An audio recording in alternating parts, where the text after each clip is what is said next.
Hello, beautiful people. We're still here on the program True to Life with Des. We're keeping it 100, and I know you're wondering why I'm very happy. By the way, we have a surprising guest for you today. I have my co-host here who's going to introduce himself to you. Hello guys, it's your boy VJ Cartel. We're in the studio chilling, and I believe you can't wait to get to know who you have as the guest. So let's see how it goes. So guys, this is who we have here today. Yeah. Okay. Thank you for having me. Wonderful. And okay, my name is Right Honorable Dr. Frank the Don. I'm a comedian, an actor, and also a politician. Yeah. So Frank the Don, today, first of all, I would like to say a big thank you for coming. Thank you for joining us on the show today, True to Life with Des. Yeah. So today we'll be talking about drive.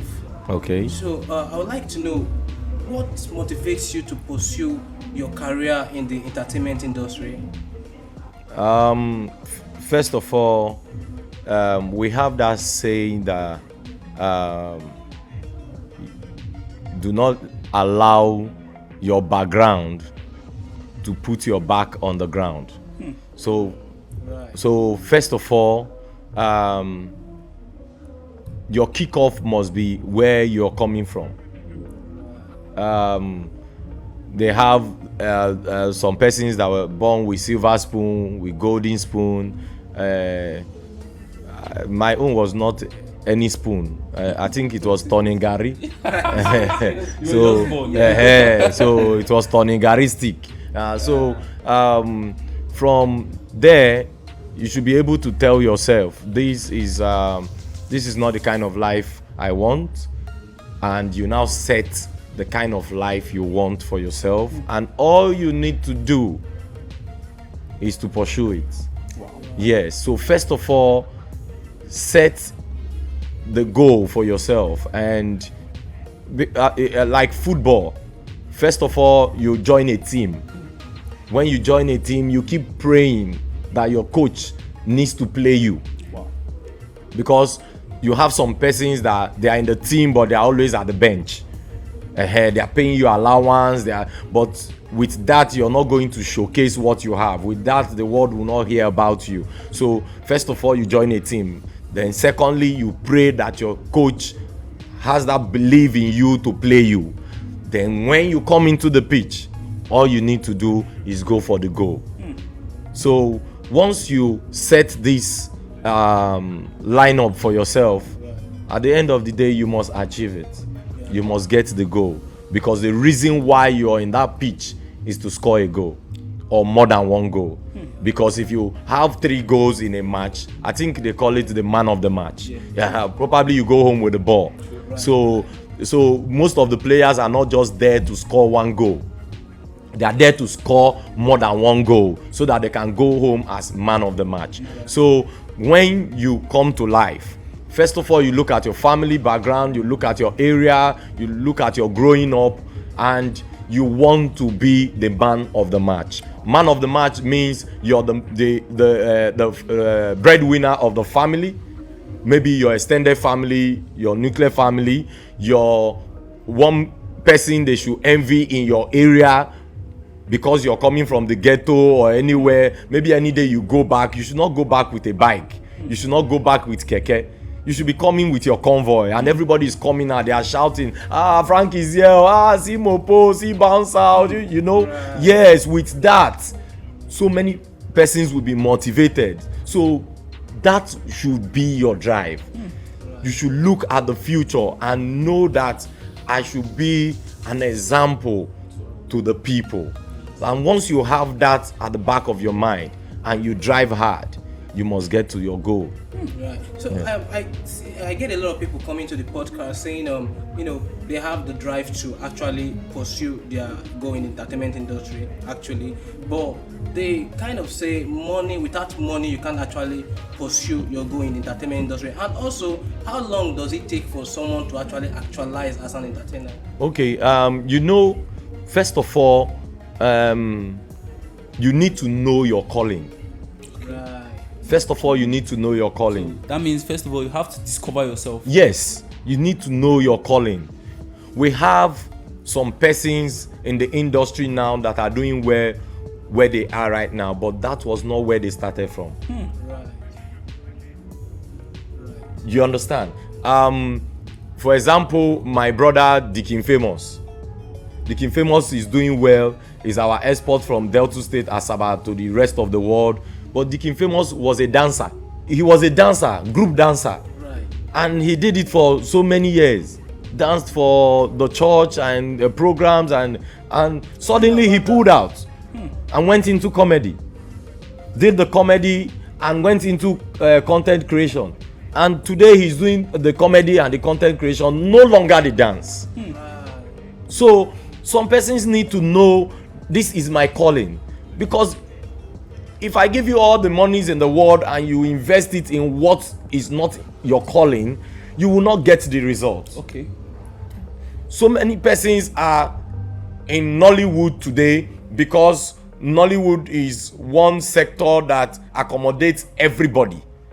But go and check now, the person is there, is either you're playing Waka Pass or you're playing one role, and you have been there for more than 10 years, 15 years. You should know that is not your calling. Good. So it's not just saying if there is no money. No. First of all, discover yourself. Good. Okay, so I have a quick question for you. Yeah. So you're a public figure and a celebrity.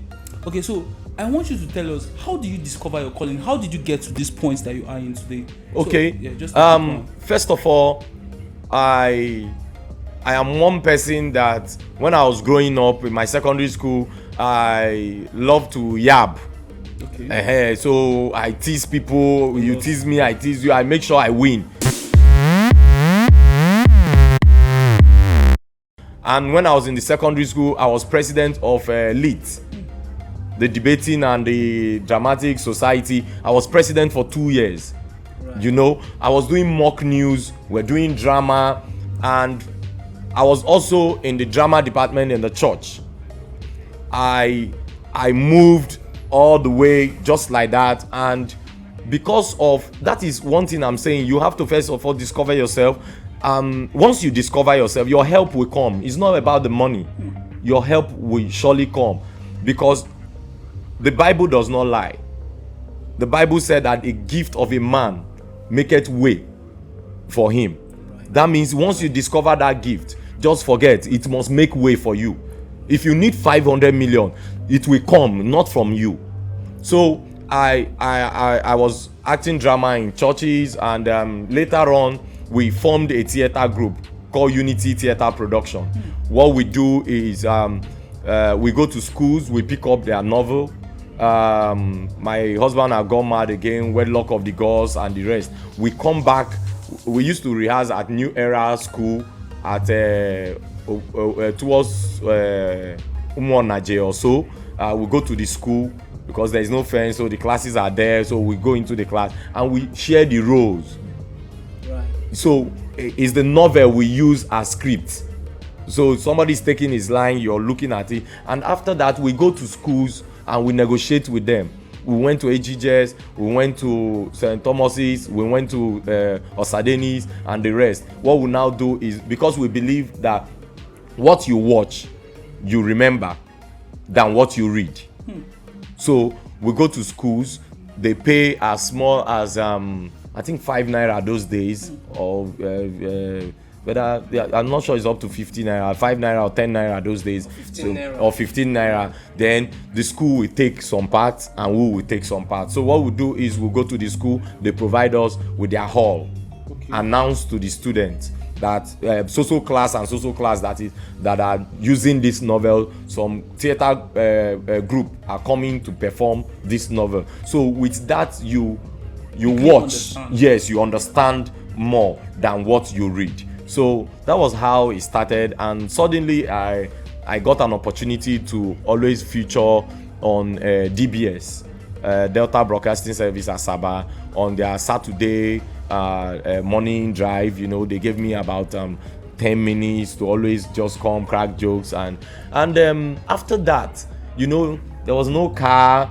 there was no nothing. So when I finished, when I'm going home, you just see people running out of their houses. Like, see this brother one we see for TV just now. Brother, you funny today. You know, that ego will just come and it will make you want to do more. Your celebrity life. You understand? So my celebrity life started even when the name has not gone viral, and you know, my area people, the people in the streets, the people of Asaba just gave me that encouragement, that love, and I just knew I was going somewhere, and I just had to hit hard. Wow. Yes. Yeah, I've watched you a couple of times in AY's show. Yeah. So how can you just give us a brief story how you got into that AY's, Actually,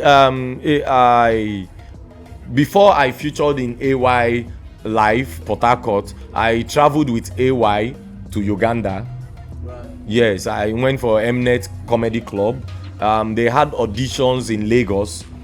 Over 40 something comedians came, or if not more than 50 comedians, and it was not planned. I just visited Lagos and I just had the rumor, and in fact I was duped. Yes, I was duped. It's just that I can't remember the comedian, but I was duped because they said, hey Frank, this one when you there around, one audition deal, but they pay money for the form. And I said, me I strong now, audition not they fear me. I now gave the person money. So the person now said he will bring the form in the morning. So in the morning the person brought the form, I filled the form, and the person collected the form and said we will come so time. And at the end of the day, I came, not knowing that when you get to the place, you just pick a form and fill it and submit. Without money. Yes, it was free. That's crazy. Wow. So the person was just trying to get some funds. It was from not you. just me alone. So every other person. But you know the saying now, when Mugu fall, guy man go chop. So we didn't Nigeria. have so we didn't have any issues. But I went in for the audition, and you won't know whether you made it or not, you know, because so many numbers, and I had to go. Then few days later, Mnet called me back for another audition. This time around, not as a comedian, but as a presenter. Wow. Wow. Wow. And we're just 5 in number. Big names, just one lady and 4 men, including myself. So I went in for that audition too, and after some time, they now called and said they needed our passport, and they did the whole visa stuff, and that was how I went to Uganda with AY, the lives of AY, Bo Joint, Funny Bone. I think Akbororo was there, and so IK of Big Brother and the rest. We traveled together, and Big names. yes, and after that was where myself and AY we became close, because when we came back, when we flew into Nigeria from Uganda, I think we came in by 8 p.m. in the night, and he was like, where will you put up? And I said, boss, this money when they pay now, some family they say no worry, or yeah, carry your luggage, put for my motor, you know. And I went to his house, and then that period he was having AY Life in Asaba, you know, and the next day he gave me some ticket to help him bring down to Asaba. I flew to Port Harcourt. I had a show with Mr. Ibu and some other persons, and after that I came back and Asaba held, and after Asaba I think he had one other one then before the Port Harcourt, and that was how that. I Wow.